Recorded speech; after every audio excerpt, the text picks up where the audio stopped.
Hello, good afternoon, everyone. So, I think we can begin now. I'll just share my screen and please tell me whether it's visible or not, and even if I am visible.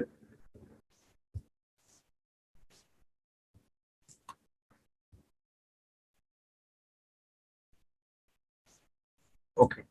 So yes, I've shared the screen, and I hope this is clearly visible to all of you, and there is no issue with the audio. No, everything is clear. Okay, fine. Okay, so now we are back once again with the same concept, and we'll be studying this concept. We have started this already. We have read a few terms about gravitation and few terminologies we have already gone through, and what how the story of Apple and Newton, and then we discuss some formulas and all. So today we have already seen these formulas, seen these everything, seen derivations, and seen what is gravitational constant. Today we'll be solving some questions because I think the questions, only through questions you can develop concepts of these particular topics. In physics, questions are a must. Though in civil services, questions are not asked, numerical questions are not asked, but still, if we try it and if we try to solve those questions, then definitely that concept, that essence of the questions and essence of the concept, that will definitely get embedded into your mind. So firstly, let us do some theory. थोड़ा सा एकदम theoretical part भी cover करते रहेंगे ताकि ये miss out ना हो जाए, क्योंकि by sometimes there are questions directly from definition only. Definition में confuse करके कुछ दे दिया. So that also we'll see. So this I've took it from some online websites, and so it's very clear that we have discussed these things today. Let us see what new we have today. Okay, yes. So yes, gravitation, or just gravity, is the force of attraction between any two bodies. All the objects in the universe attract each other with certain amount of force, but in most of the cases, the force is too weak to be observed. Okay, so now one question, we'll be revising it right now. In the last class, I asked all of you that uh, why don't we feel this attraction? If there is some force of attraction between two bodies, whenever they are in vicinity of each other, in proximity of each other, then why don't they feel the attraction? Why don't we feel the attraction? And I asked this also. Suppose I visited the center, and why is it not happening that the people sitting there, as soon as visit the center, the Pachusi center, and why did this not happen that as soon as I entered the classroom or the hall, so why did this not happen that we both cling together? ऐसे आके चिपक क्यों नहीं गए हम लोग, या फिर वो आके एकदम से अट्रैक्ट क्यों नहीं हो गए मेरी तरफ? If there is some force, क्योंकि फोर्स तो है, ये तो साइंटिफिकली प्रूवन है, उसके एक्सपेरिमेंट्स किए गए हैं, बट ऐसा क्यों नहीं होता कि हम लोग चिपक नहीं जा रहे? तो उसका answer, two of the people I think gave the correct answer. सबसे पहले तो जी की value, and then point masses वाला जो कॉन्सेप्ट होता है, ठीक. और हमारा इंडिविजुअल मास भी यहाँ पे बहुत मैटर करता है. तो मास इतना कम है हम लोग का एज कम्पेयर टू अर्थ, इतना कम मास है कि वो force is too negligible, it's weak force, तो वो हमको दिखता नहीं है. एंड डिस्टेंस ऑफ सेपरेशन पे भी डिपेंड करता है, but distance of separation inversely proportional है, तो उसका तो वैसे भी रिलेशन कम ही हो गया, इनवर्सली प्रोपोर्शनल है. डायरेक्टली प्रोपोर्शनल में मास होता है F is equal to G m1 m2 upon r square. तो मास ही इतना कम है कि वो फोर्स ऑफ अट्रैक्शन दिखेगा ही नहीं, और जी की वैल्यू इतनी नेगेटिव में होती है. G is gravitational constant, please remember, don't get confuse. G is not acceleration due to gravity here, capital G, that is gravitational constant. So वो वैल्यू इतनी नेगेटिव होती है, so नलीफाई हो जाता है जो mass. There is some attraction, there is definitely some attraction, but वो nullify हो जाता है, ठीक. एंड उस पर क्वेश्चन भी है आज. I put one question in the upcoming slides. There is one question on that as well कि why does this happen. So मतलब व्हाई डज दिस हैपन, ये तुमको पता ही है. ये डिस्कस करेंगे कि if there is a gravitational free space, then what happens. So yes, let us go by the definition and these statements which are written here. So the force of attraction was first observed by Sir Isaac Newton and was presented by Newton's law of gravitation in the year of 1680. तो ये तो dates में यहाँ पे, ये history नहीं है तो यहाँ पे डेट्स का इतना इंपॉर्टेंस नहीं है. However, gravitation can generally exist in two main instances. That is, gravitation may be the attraction of objects by Earth. Now, see, gravity. The term gravity, when we talk about gravity, so gravity is nothing but the gravitational force. Okay. Now I'll tell you what happens. For example, we know the formula. Okay. We all know the formula. Let me just write it down once again.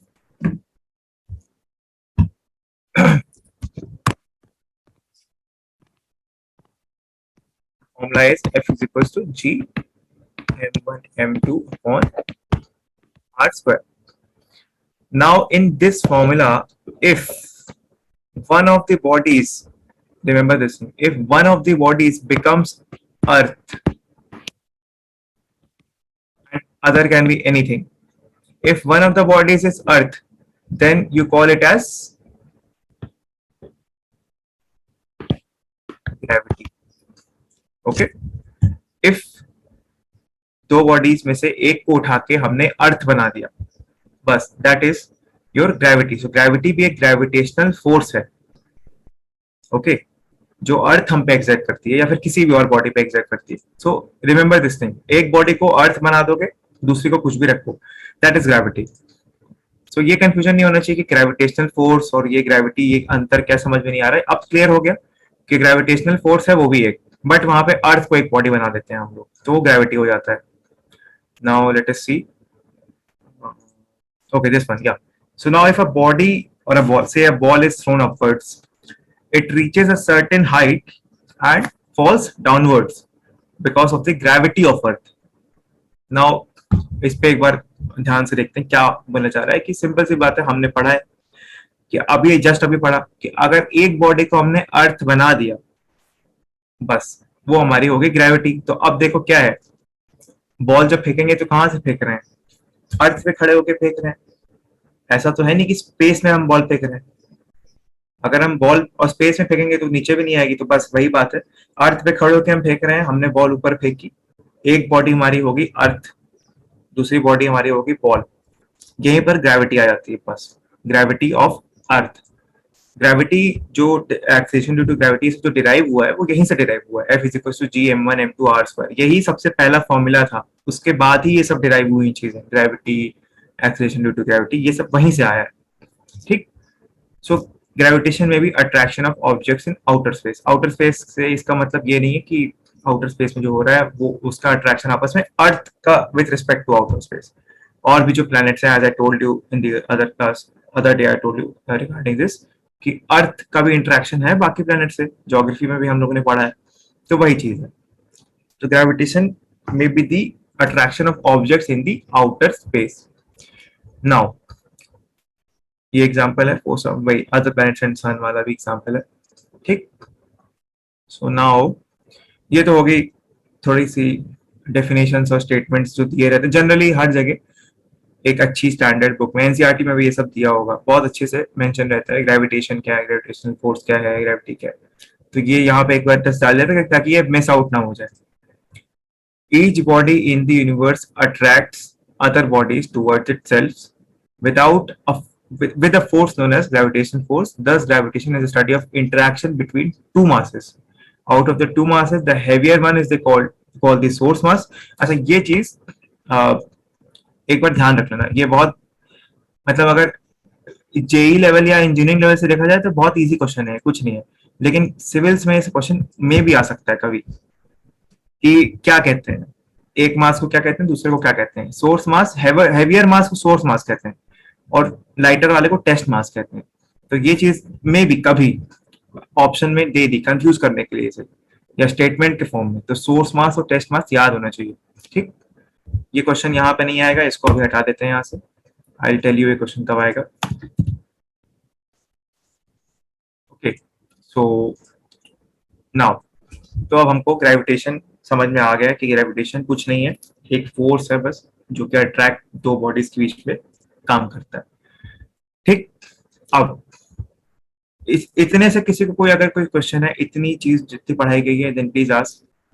ज्यादा detail geography वाले questions यहाँ पे I would expect कि ना पूछे जाएं, क्योंकि वो श्योर सर से अच्छा कोई नहीं बता सकता है, एंड मुझे इतनी नॉलेज नहीं कि मैं ज्योग्राफिकली उसका आंसर कोई ऐसा दे पाऊं, बट फिजिक्स वाले क्वेश्चन अगर यहाँ पे कोई है then please put up, I try to solve those questions,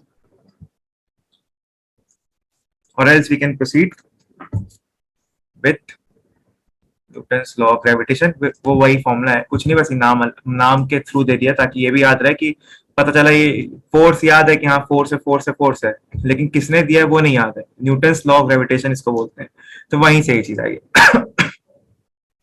okay ठीक, तो अभी ये बस एक बार के लिए इन सबको बस देखते रहना है and we'll be solving question, तब अभी तब थोड़ा सा दिमाग खुलेगा कि what actually is this force and what actually I am talking about, ये हो क्या रहा है असल में। एंड बाकी तो प्रैक्टिकली भी एक एग्जांपल मैंने बहुत अच्छा दे दिया था कि ये फोर्स ऑफ अट्रैक्शन अभी भी है हमारे बीच में।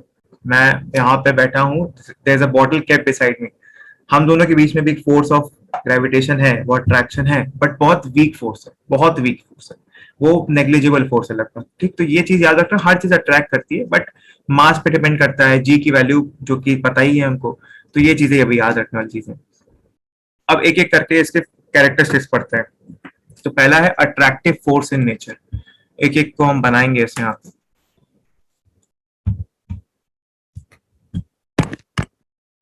अट्रैक्टिव फोर्स इन नेचर, तो सपोज करो यहाँ पे मास m1, यहाँ पे मास m2 रखा हुआ है, ठीक, m1 and m2 are kept at some distance r.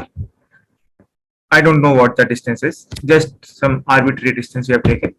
Now say, as we have already read कि yes, according to Newton's law of gravitation there should be some force of attraction. अब ये तो definition नहीं हमको पता है कि force of attraction है, तो ये इसको इस तरफ खींचेगा, ये भी इसको अपने तरफ खींचेगा, मतलब ये ऐसे ऐसे कर लो, दोनों खींचेंगे एक दूसरे को एक तरफ, ठीक। बाकी वो डिपेंड करता है कि कितने इंटेंसिटी से खींच रहे हैं, वो मास पे डिपेंड करेगा, बट अट्रैक्टिव फोर्स है, ठीक।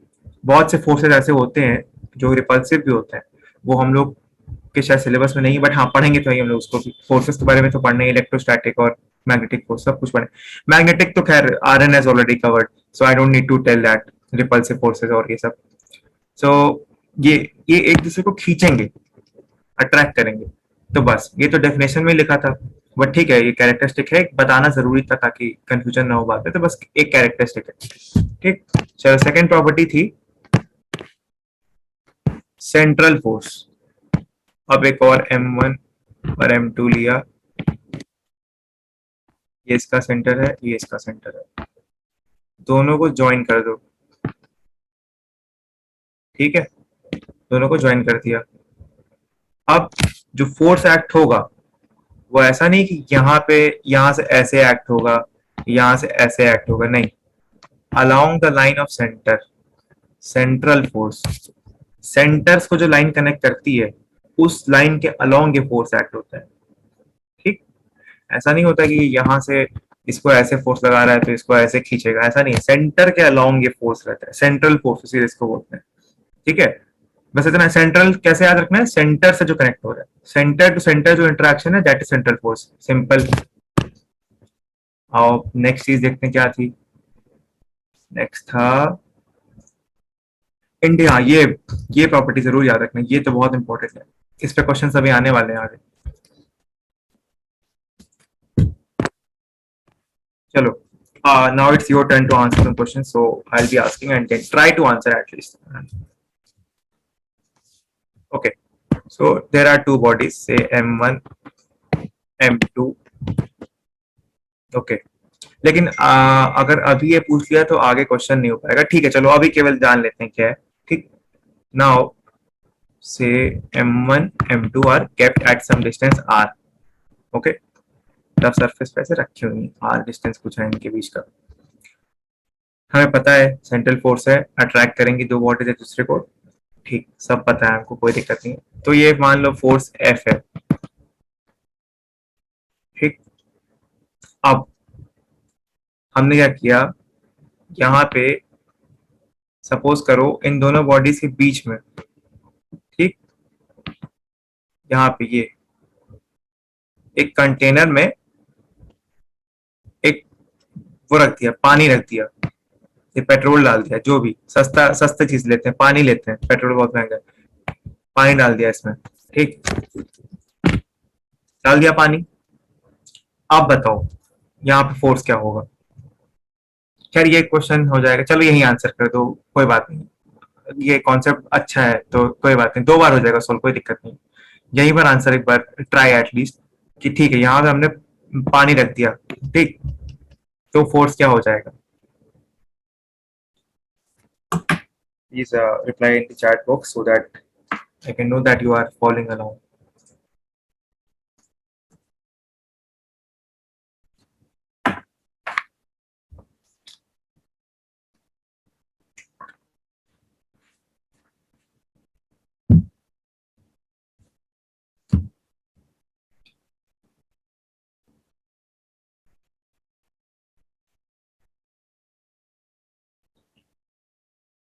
I'm waiting for the answers.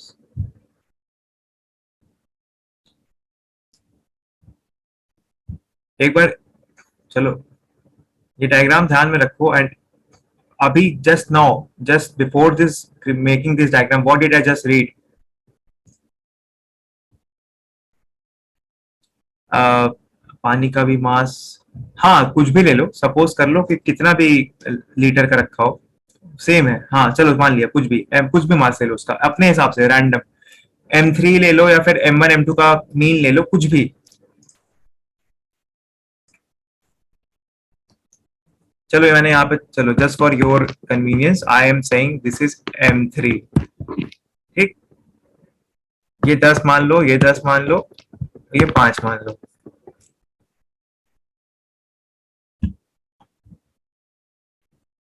Just before you are trying to solve this question, before you are even attempting for this question, I would just like to repeat this one statement again. Before creating this diagram, I read out a statement which said gravitational force is independent of the medium. I am repeating it once again. Gravitational force is independent of the medium between the objects. I think I couldn't be more clear. So now try to answer this question.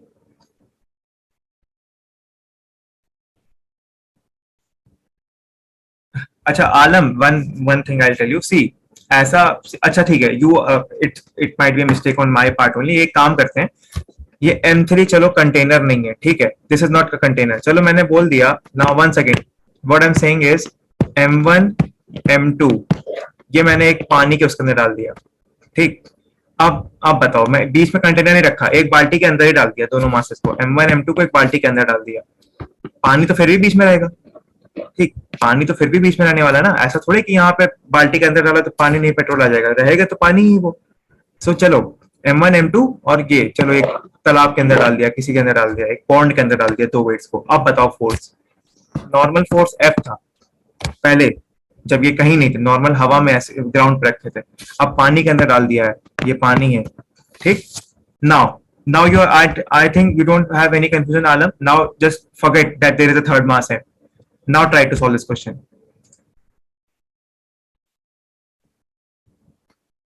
Yes now बिल्कुल सही, mass and distance, distance नहीं, distance independent of medium, मतलब distance तो फॉर्मूले में ही है, तो उसको इंडिपेंडेंस वाली चीज वहां पे, चलो हम डिस्कस करेंगे उसको अभी। What ever you have said, ठीक, मास एंड डिस्टेंस को हटा दीजिए, एक बार हटा लेते हैं, ठीक। मास और डिस्टेंस तो एक फॉर्मूले में ना, उस फॉर्मूले को क्या बोलते हैं हम लोग? Gravitation force. तो क्या हम ये नहीं कह सकते हैं, rather than saying mass and distance will be independent of the medium, can we say कि the force will be independent of the medium? Mass and distance, Shubham, if you're getting it, mass and distance तो फॉर्मूले के अंदर ही है ना, and that formula combined is known as gravitation force. So can we not say that gravitation force is independent of medium? Okay, yeah, you're getting it right.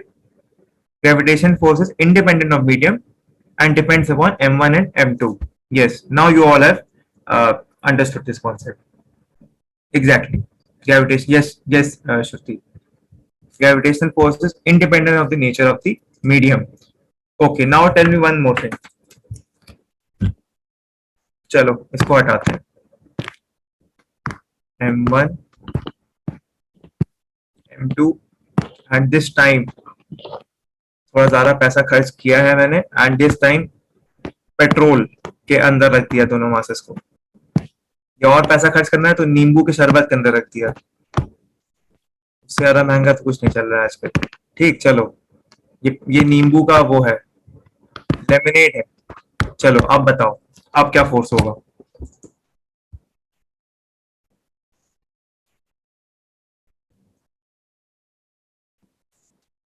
एकदम quick answer इसका भी, कोई सोचने वाली चीज ही नहीं है। चाहे नींबू हो, चाहे पेट्रोल हो, चाहे पानी हो, डजेंट मैटर, सेम एफ ही रहेगा। इस चीज पे तो असर पड़ना ही नहीं है, चाहे जिस मीडियम में रख दो, independent of medium, same capacity से अट्रैक्ट करेगा। अच्छा, लेकिन इलेक्ट्रोस्टैटिक फोर्स में ना चीजें चेंज होती हैं। अच्छा, इलेक्ट्रोस्टैटिक क्या होता है? दैट विल बी कवरिंग, और I think RN has covered that और not, he might have covered that, Coulomb's force and all, he might have covered it. So उसने कवर कर दिया होगा। ठीक, तो उसमें अलग चीजें होती हैं, उसमें काफी चीजें आ जाती हैं, बट यहाँ पे नहीं। यहाँ पे नींबू रख दो, पेट्रोल रख दो, पाम ऑयल रख दो, जितनी महंगी चीजें हैं सब का एक मिक्सचर बना के भी रख दो, बट ग्रेविटेशनल फोर्स पे कोई असर नहीं आने वाला। It is independent of medium. उसको फर्क नहीं पड़ता है कि चाहे जो हो जाए, हमको उतने ही अट्रैक्शन से will be attracting each other. ठीक, इनका वो अट्रैक्शन कम नहीं हो जाएगा उससे। Okay, so this is fine, this is good for all of you. I think everyone is following along and everyone has understood the concept. Okay, thank you everyone for the response. Now we'll proceed further. Okay, then let us just clear the screen and let us see what we have next on the list. Okay, this we have already understood that gravitation force between earth and any other body is gravity. So yes, we already know that. अभी सबसे पहले ही बताया था, सबसे पहला concept क्या बताया था कि अगर एक बॉडी को अर्थ बना दो, दूसरी को कुछ भी रखो, डजेंट मैटर, दूसरी को कुछ भी रखो, डजेंट मैटर, वही होता है। Gravitation force is between earth and other any other body is gravity. So just tell me one thing, in the chat, just answer this question. So suppose now I'm sitting sorry, now I'm sitting and even you people are sitting, ठीक, at your homes, at your convenience, आराम से बैठे हैं। So can you tell अभी इस समय we are experiencing gravity or not?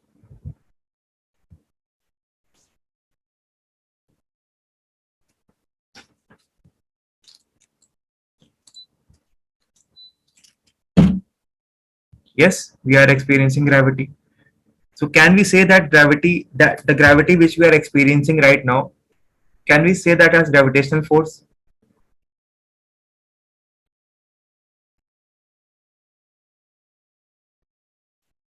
Can we say it?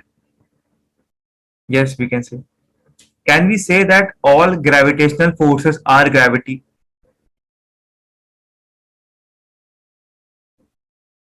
Listen carefully. We are sitting, we are experiencing gravity. Fine. Okay, done. Correct है, ठीक। Gravity हम लोग एक्सपीरियंस कर रहे हैं, ठीक है। That is also a gravitational force. But can we say that all gravitational forces are gravity? No. क्यों नहीं कह सकते? क्यों?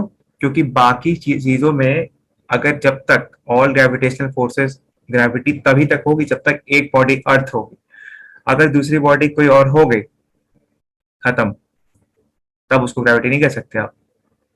इफ आई एम सेइंग कि suppose I am travelling somewhere and मेरे suppose I am sitting and someone enters the room and कोई attraction हम लोग के बीच में हुआ, लेकिन वो ग्रेविटी नहीं होगा। क्यों? क्योंकि दोनों ही बॉडी अर्थ नहीं, दोनों में से एक भी बॉडी अर्थ नहीं है। तो इसकी कंडीशन है कि हमेशा याद रखना, शायद इसको तोड़ मरोड़ के कभी दे माइट आस्क कि इसका कंडीशन, मतलब they can ask a question like this कि all gravitational forces are gravity, statement 1, and statement 2 ऐसे कुछ भी कि इन gravitational forces one of the body if becomes earth, if one of the body becomes earth, it becomes gravity. तो statement 1 statement 2 कर कैसे दे सकते हैं? then they might ask statement 1 correct, both correct, neither और none, ऐसे ऐसे कुछ भी बोल सकते हैं। ठीक, तो ये चीज याद रखना। तो एक बॉडी को अर्थ बनाना होगा तब वो ग्रेविटी होगी।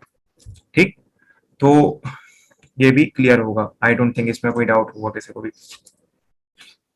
So expresses the forces between 2 point masses. Okay.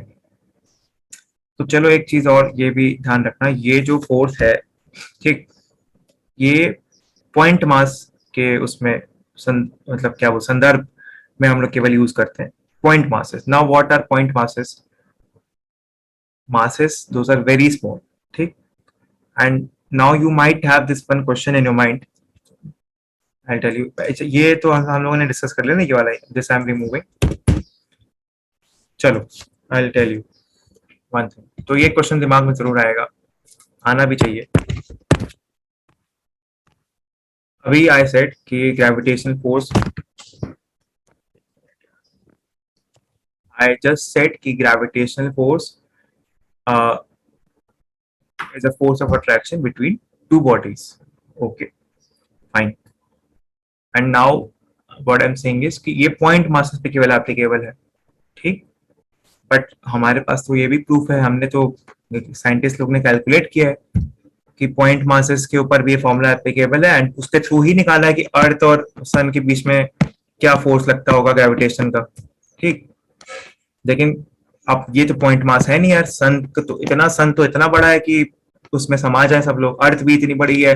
तो सर आपने तो कहा कि पॉइंट मास के ऊपर ये फॉर्मूला केवल एप्लीकेबल होता है, लेकिन ये दोनों तो पॉइंट मास है नहीं, कहीं से ये पॉइंट मास नहीं है. पॉइंट मास तो वो होता है जो बहुत, मतलब हम लोग as compare to earth we are point masses, ठीक. डिफरेंस, ये भी एक तरीके से रेफरेंस वाला कॉन्सेप्ट है.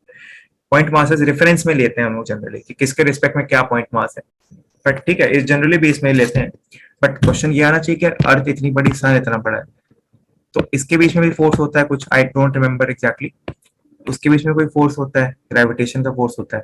तो बट ये तो पॉइंट मास नहीं है, तो यहाँ पे कैसे लग गया ये फॉर्मूला? तब तो ये डिफाई हो जाना चाहिए, ये थ्योरी ही डिफाई हो जानी चाहिए फोर्स ऑफ ग्रेविटेशन की.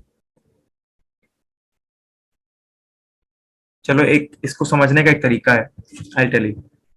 If someone has the answer to this question then please answer, और else I am making this diagram and then I will tell you क्या, ठीक.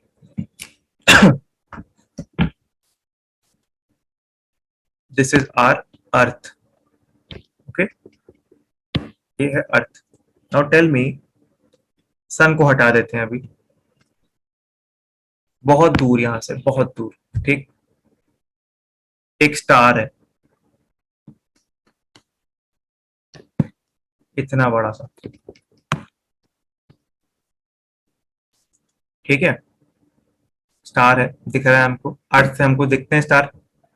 लेकिन क्या वो जो स्टार है, क्या वो स्टार हमको इतना ही बड़ा दिखता है जितना बड़ा वो है? दिखता तो छोटा ही है ना. ऐसा तो है नहीं कि वो स्टार हमको इतना ही बड़ा दिख रहा है जितना बड़ा वो स्टार खुद है. Gravity is earth, gravitational pull and gravitation force is, हाँ दैट तो we have discussed. Shruti, is your network lagging something? Because this तो we have already discussed, right? Okay, leave it. Network का कुछ issue होगा, that why the response came later. चलो leave it. तो क्या, एक सिंपल सी चीज मुझे बस आप लोग आंसर करिए, खुद ही आपको अपना आंसर मिल जाएगा कि what I am trying to imply through this statement. So this is our Earth, this is a star, ठीक. हो सकता है अर्थ से भी बड़ा कोई बहुत बड़ा स्टार, ठीक, लेकिन क्या हमको वो इतना ही बड़ा दिखता है क्या? हमको इतना ही बड़ा दिखता है क्या स्टार? मान लो कोई एक ऐसा स्टार है, बहुत बड़ा सा स्टार, और होते भी स्टार बहुत बड़े बड़े होते हैं, ठीक है, इतना बड़ा दिखता है हमको? हमको तो इतना सा दिखता है केवल.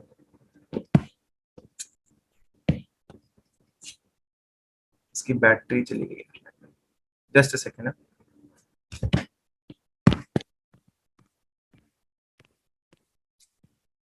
हाँ सही हो, सही हो, सॉरी. तो हमको कितना दिखता है वो स्टार? इतना सा दिखता है, ठीक, इतना सा दिखता है स्टार. तो अब यहाँ से देखो, पॉइंट मासेस लिटरल मीनिंग पे आ जाते हैं. पॉइंट मासेस की लिटरल मीनिंग पे, I get you to the literal meaning of point masses. Now see what happens. Earth बहुत बड़ा सा स्टार, ठीक, बट हमको तो इतना सा दिख रहा है यहाँ से, और वहां से अर्थ को देखेंगे तो वो भी इतनी सी दिखेगी. तो क्या है ये चीज क्या हो गई? पॉइंट हो गई कि नहीं हो गई? पॉइंट हो गए कि नहीं हो गए। बट इस अब ये हो सकता है दिमाग में कि अरे ये क्या मजाक चल रहा है भाई, हमने तो कहा था पॉइंट मासेस के लिए होता है केवल, और ये कौन सा तरीका है बताने का कि हमको दूर दिख रहा है तो पॉइंट हो गया वो चीज। इसका भी लॉजिक है। इसका लॉजिक ये है कि जब डिस्टेंस, याद रखना डिस्टेंस जो होता है, डिस्टेंस बहुत ज्यादा बड़ा हो जाता है ना, बहुत बड़ा, तब ऑटोमेटिकली हम लोग ऑब्जेक्ट्स को, दोनों ऑब्जेक्ट्स को पॉइंट मास कंसिडर करते हैं। बहुत डिस्टेंस है ना, अब यार मुझे इतना स्टैटिस्टिक्स और ये सब तो नहीं याद है कि कितना डिस्टेंस है एक रैंडम स्टार और एक अर्थ के बीच में, जितना भी होगा I don't remember exactly, but इतना है कि हम इनको पॉइंट मास दे सकते हैं। तो बस यही याद रखना कि जब जब ये जो डिस्टेंस होता है बिटवीन टू ऑब्जेक्ट्स वो बहुत बड़ा हो जाए, ये ग्रेटर देन का साइन है, much much much greater than, ठीक, तब हम लोग कह सकते हैं कि हाँ वो दोनों पॉइंट मासेस हैं। देन वी कैन इजीली से कि हाँ हमने सर इसको पॉइंट मास मान लिया। ठीक, समझ गए, ये चीज क्लियर हो गई कि क्या यहाँ पे मतलब है मेरा। Exactly Shubham, due to the distance they become point for themselves. Simple सी बात है, अगर मतलब ये चीज खुद ही देखो, एक पतंग जब हम लोग उड़ाते हैं, पतंग जब उड़ाते हैं तो हाथ में जब होती तो इतनी बड़ी सी, तो कम से कम इतनी बड़ी तो होती है, ठीक, कि अपने पूरे हाथ में वो आ जाती है, बट जब हवा में जाती है तो क्या होता है, डिस्टेंस बहुत बढ़ गया, छोटी लगने लगती है। सेम चीज हर ऑब्जेक्ट का सिंपल सा लॉजिक है, जैसे ही डिस्टेंस बढ़ेगा वो बहुत बड़ी हो जाएगी, वो चीज छोटी हो जाएगी, सॉरी। तो बस यही कॉन्सेप्ट है पॉइंट मास का। तो बस इसीलिए हम लोग अप्लाई कर सकते हैं फॉर्मूला वहां पर भी। ठीक, ये सब पहले के टाइम पे डिराइव किया गया था, एज ग्रेविटेशन फोकस, हाँ ठीक है, वो सब तो फॉर्मूला के हिसाब से यू हैव सेट, करेक्ट, बिल्कुल सही। Thank you Nirmal, thank you Shubham, जितने लोग भी रिप्लाई दिए बिल्कुल सही है, कोई दिक्कत नहीं है। Now we'll proceed further. ठीक है, नाउ लेट अस सी। चलो ये चीज भी डिस्कस हो गई, तो कुछ बचा नहीं अब, ठीक, हमको पता चल गया। एंड एक चीज I have already I always try to focus on these things because I am telling you, equations of motion के टाइम पे I focus on this thing कि ये कंडीशन हमेशा याद रखना कि कब ये फॉर्मूला लगा सकते हैं। So you have to remember this condition बिल्कुल अच्छे से, ठीक, ये फॉर्मूला लग कब सकता है, क्योंकि एक्सेलरेशन उसमें भी क्या था, I have emphasized it a ton times, tons of times की एक्सेलरेशन कांस्टेंट होना चाहिए तभी वो फॉर्मूला लग सकता है। ठीक, इसमें भी आई am telling you point masses होना चाहिए तो ये फॉर्मूला, तो ये कंडीशंस रखनी बहुत जरूरी है, याद रखनी बहुत जरूरी है, क्योंकि क्वेश्चंस ऐसे आ जाएंगे and you might be thinking कि अरे ये तो था फॉर्मूला में तो सब दिया, ये रख देते। जनरली क्वेश्चन ऐसा आज तक नहीं आया है कि ये पॉइंट मास ना दें, वरना कोई मतलब ही नहीं ना फिर फॉर्मूले का। अगर वो तुमको पहले ही बोल दें कि बहुत बड़ी बड़ी दो बॉल्स हैं और ऐसा कुछ रखे हैं आसपास में, तो वो पॉइंट मास, ऐसा नहीं होता है। क्वेश्चन हमेशा अगर आएगा तो पॉइंट मास सबसे पहले मेंशन रहेगा क्वेश्चन में कि पॉइंट मासेस हैं। बट ठीक है, याद रखना जरूरी है, हमें अपने तरफ से गड़बड़ नहीं करनी है। ठीक, तो now this is over for now, इतना तो अभी हमने सब जान लिया। अब आते हैं थोड़े से, तीन क्वेश्चन ही हैं, ज्यादा I don't want to discuss extensively in this class, क्योंकि क्वेश्चंस और भी हैं इस पे टॉपिक पे, बहुत क्वेश्चन बनते हैं एंड ये ये सब थोड़े से एडवांस क्वेश्चन हैं। एक क्वेश्चन तो बहुत इसमें अच्छा क्वेश्चन है वो हम लोग डिस्कस करेंगे, सो पहले इस क्वेश्चन का आंसर करते हैं and then we can move further. By the way, if you haven't seen my new T-shirt, yesterday I went to center, and if you are able to look, so I got this new T-shirt from the center, and yesterday sir was also there at the center, and it was such a nice experience to have, and everyone is giving their best, and I hope that uh, all of us get selected soon in any services, in any examinations, and achieve what we desire.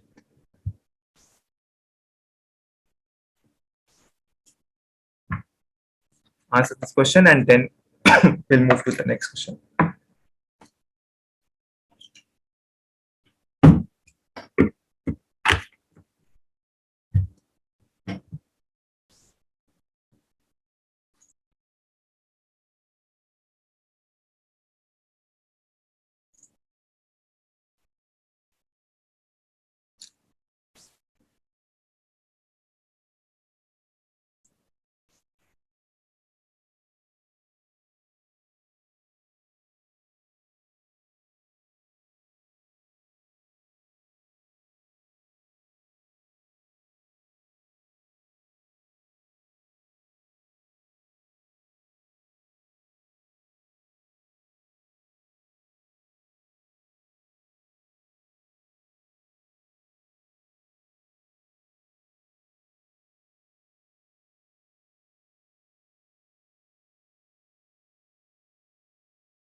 Okay, sorry, I was on mute.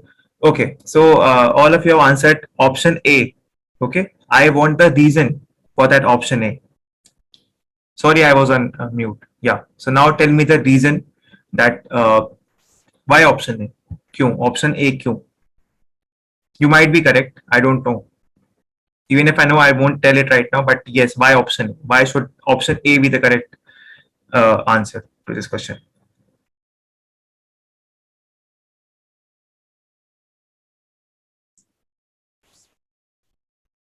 Newton's first law.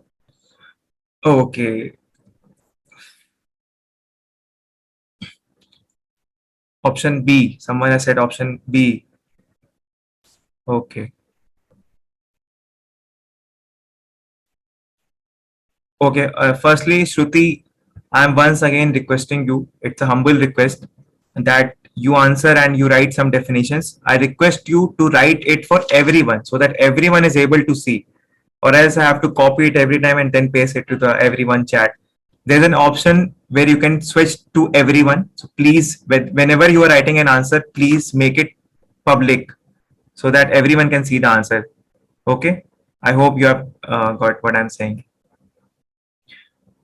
So Newton's first law, Nirmal has said Newton's first law. So Newton's first law क्या था?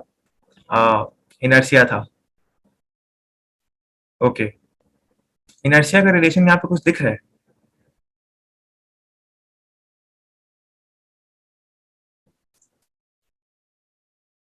Maybe due to some gravitational force.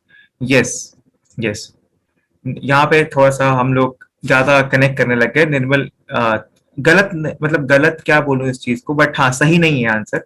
इस context के हिसाब से देखा जाए तो यहाँ पे न्यूटन्स फर्स्ट लॉ तो नहीं लगने वाला है. ठीक. ठीक है, ये चीज हम लोग डिस्कस कर चुके हैं, स्पेस और इन सब का, न्यूटन्स लॉस का सब चीज. लेकिन यहाँ पे नहीं लगेगा. यहाँ पे हम लोग बात कर रहे हैं ग्रेविटेशनल फ्री स्पेस. तो सबसे पहले तो ग्रेविटेशनल फ्री स्पेस क्या होती है एक बार ये जान लेते हैं. ग्रेविटेशनल फ्री स्पेस का मतलब होता है कि जहां पे एक्सटर्नल ग्रेविटी नहीं एक्ट कर रही है. समझ रहे हो आप लोग? मतलब फ्री स्पेस का मतलब ही जहां पे ग्रेविटी नहीं एक्ट कर रही. तो ग्रेविटेशनल फ्री स्पेस मतलब एक्सटर्नली और कोई मतलब समझ लो कि हाउ कैन वी से this, it's not just about gravity. Okay. It's not about earth's gravity, it's about each other planet's gravity. For example, I'm saying that there is no other planet in the proximity to those two persons. क्योंकि gravity तो हर planet की होती है ना, gravity केवल अर्थ की नहीं होती है. उस फॉर्मूले में आप किसी भी एक में अगर आप कोई भी प्लेनेट डाल दोगे तो उसकी भी ग्रेविटी ही निकलेगी. ठीक. तो सपोज करो कि जहां पे लोग दोनों फ्लोट कर रहे हैं, जहां पे हवा में तैर रहे हैं, वहां पर केवल यही दोनों हैं और वो स्पेसशिप है. तीसरा चौथा कोई आसपास प्लैनेट नहीं उनके. There is no such planet near to them in their proximity. कोई आसपास में कुछ ऐसा है नहीं. ठीक. तो ग्रेविटेशनल फ्री स्पेस का मतलब ये होता है कि अगल बगल में और कुछ नहीं, एक्सटर्नल और कोई फोर्सेस नहीं है, जो है बस इन दोनों का सिस्टम है. तो just a second.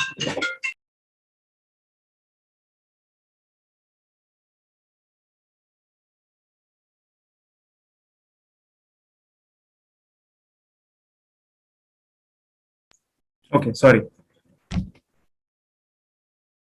So yeah, तो और कुछ नहीं है वहां पे आसपास. There are two only these two people. ठीक.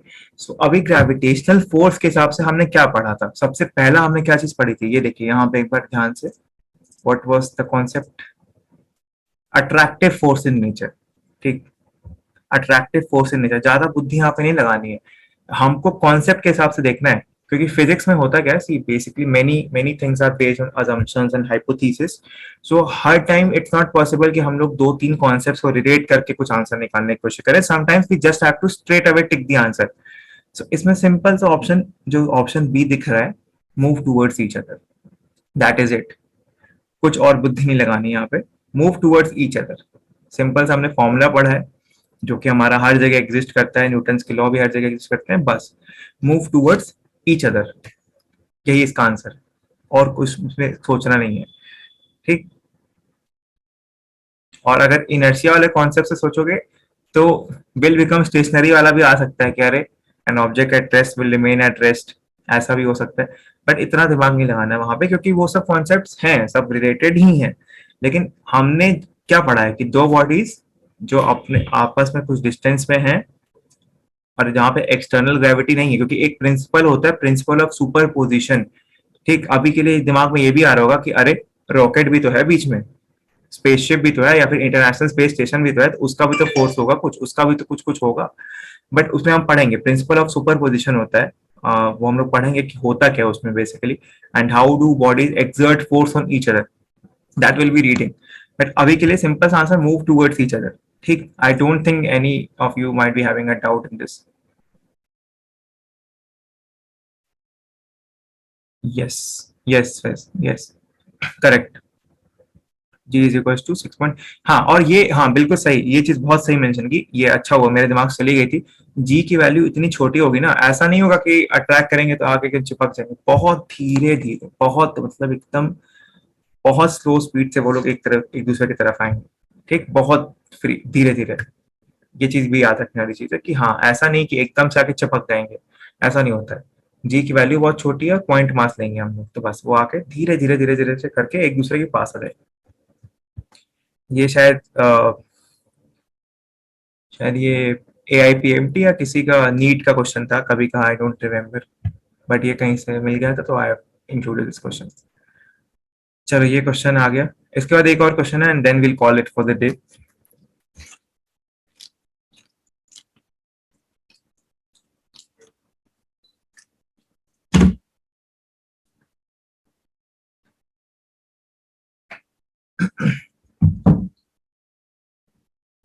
ये तो सिंपल सा क्वेश्चन है, अभी डिस्कस किया है।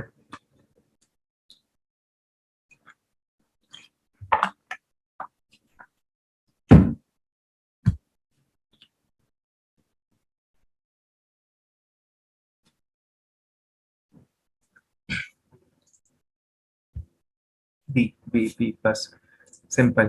कुछ इसमें दिमाग लगाना ही नहीं है, सबको पता है कि मीडियम, चाहे आप नींबू का रस ला के रख दो, चाहे पेट्रोल ला के रख दो, ग्रेविटी को हम लोग की तरफ फर्क नहीं पड़ेगा, इन सबके प्राइस बढ़ने से या इन सबके डेंसिटी कम हो जाने से, वो वैसे ही रहने वाली, ग्रेविटी वैसे ही काम करे, वो ग्रेविटेशन फोर्स वैसे ही काम करेगा। ठीक, सो इसका आंसर मिल गया। अब एक मिनट। ये क्वेश्चन मतलब थोड़ा रेयर चांस है कि शायद कोई सॉल्व कर पाए, बट कर सकते हैं। फिजिक्स बैकग्राउंड वाले अगर कोई है तो वो डेफिनेटली वो लोग कर लेंगे क्वेश्चन।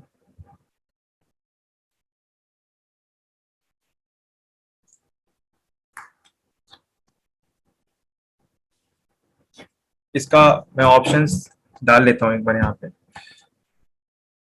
तब शायद थोड़ी क्लैरिटी मिले। तो एक मिनट, हाँ, I insert the options.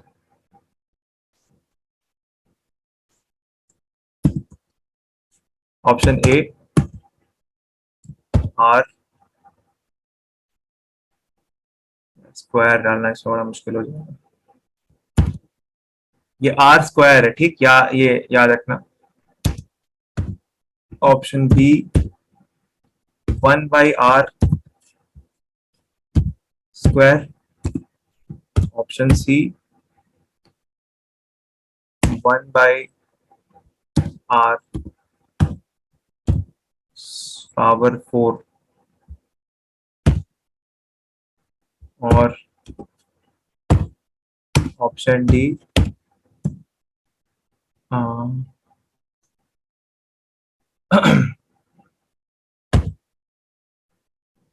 Are, are ले लो, चलो केवल आर ले लो।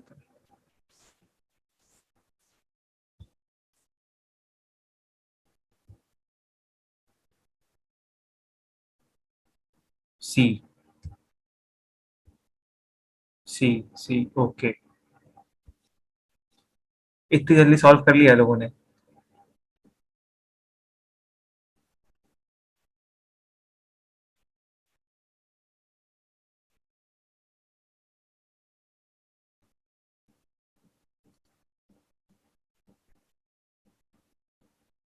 F is equal to GM1 into R square 1/4। अच्छा, हम्म, अच्छा, दो लोगों ने आंसर दिया और एकदम सही आंसर दिया है। तरीका क्या लगाया है मुझे नहीं पता, बट आंसर सही है। तो इसको हम लोग सॉल्व कर लेते हैं, लेकिन अपने उसकी सहमति इसके लिए एक बार कि हाँ ये सही है कि नहीं है। ठीक, तभी जस्टिफाई कर पाएंगे कि ऑप्शंस भी सही है कि गलत है, क्योंकि ऑप्शंस मैंने खुद से दिए, बट हाँ ये तो है क्लियर कि ये सही ऑप्शन है, ऑप्शन सी ही इसका होना चाहिए। चलो एक बार देख लेते हैं फिर। तो इसको यार सॉल्व यहाँ पे चलो यही कर देते हैं। ठीक, तो चलो एक बार क्वेश्चन ढंग से देखते हैं। पहले two identical spheres are placed in contact with each other, the force of gravitation between the spheres will be proportional to radius of each sphere. चलो ठीक है, पता है हमको। और किसी का कोई आंसर है बिफोर वी प्रोसीड फर्दर? तो please write in the chat box, I just have a look. Proportional to r four, proportional to r four और 1/r4।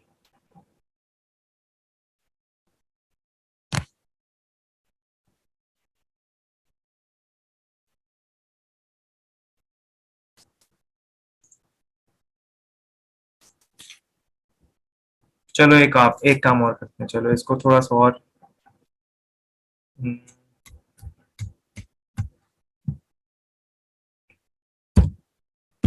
आप बताओ आंसर।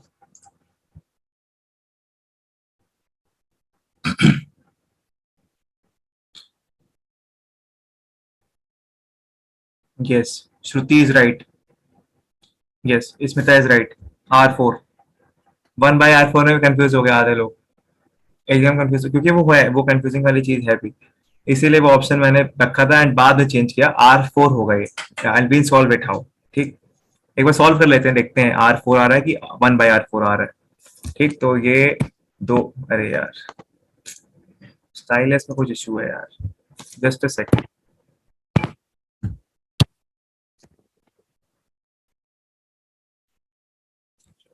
फाइन, आइडेंटिकल स्फीयर्स है, चलो पता है। आर, आर, एक और आर लगा देंगे तो मूवी बन जाएगी, इसको नहीं लगाते हैं।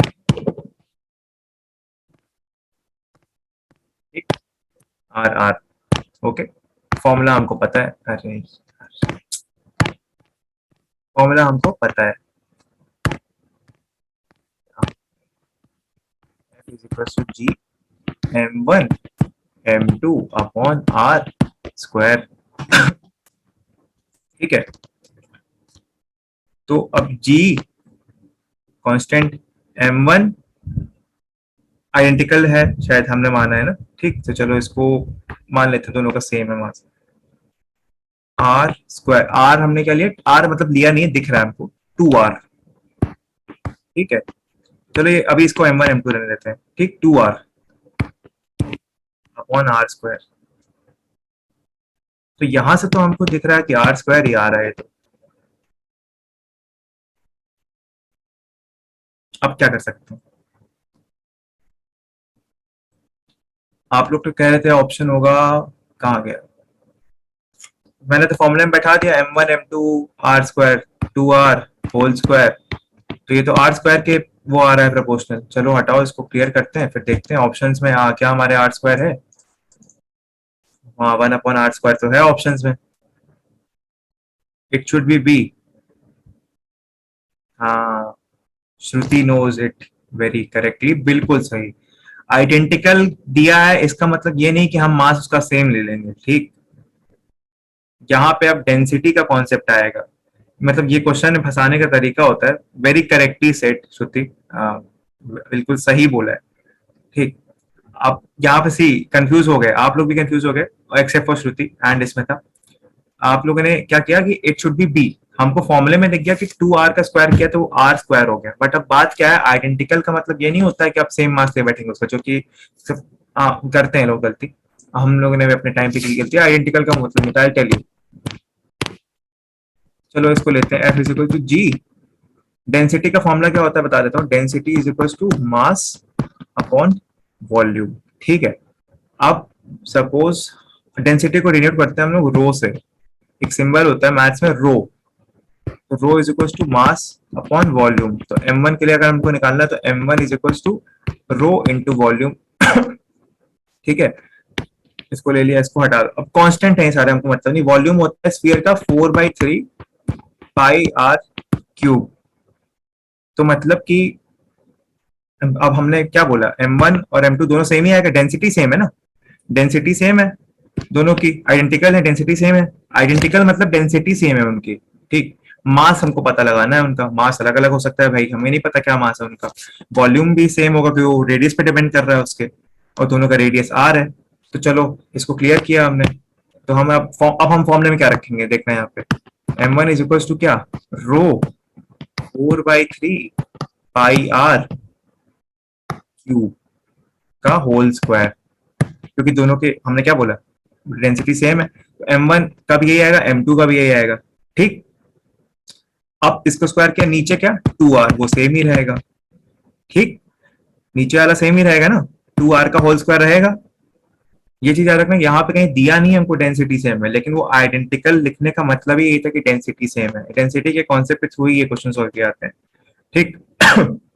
तो अब कॉन्स्टेंट्स को हटाओ, हमको इससे मतलब नहीं, इससे मतलब नहीं, हमको बस इससे मतलब है, आर क्यूब और इससे। तो ऊपर क्या आएगा R6, नीचे क्या आएगा आर स्क्वायर, R4। अब देखते हैं ऑप्शन में क्या आएगा, इसको हटाओ, क्लियर किया इसको, इधर वापस आते हैं। नाउ टेल, क्या देखना है, 1/R4 या R4?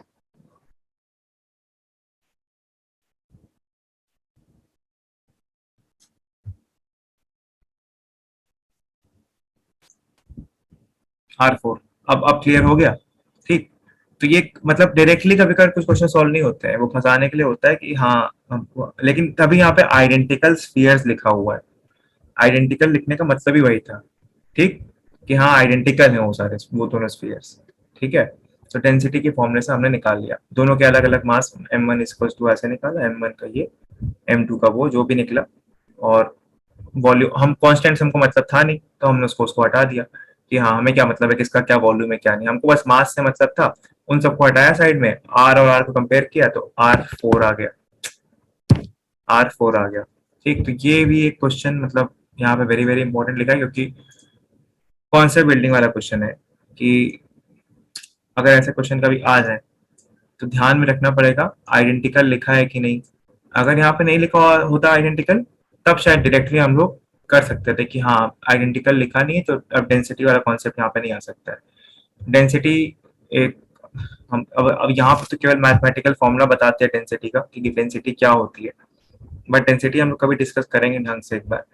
फ्लूइड्स में बेसिकली हम लोग जब बात करते हैं तो वहां पे डेंसिटी और इन सब चीज की बहुत काम रहता है, तो डेंसिटी के बारे में हम लोग उसमें, एंड शायद वो चैप्टर हम लोग में may be, I don't remember specifically, but that chapter is not in the syllabus, but still density पता होनी चाहिए क्या होती, मास अपॉन वॉल्यूम, यही डेंसिटी होती है, ठीक। तो हमने उससे निकाल लिया जो भी वॉल्यूम था V1 V2 जिसका भी, आइडेंटिकल से ना डेंसिटी हम परसेंट ले लेते हैं, ठीक है।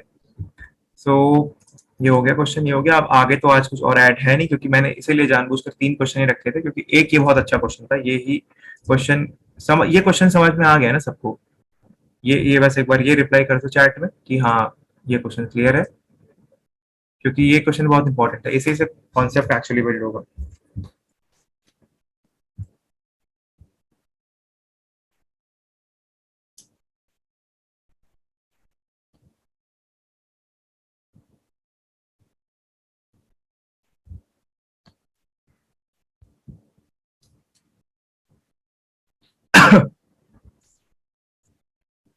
एक बार चैट पे सब लोग रिप्लाई कर देना, सीधे चैट।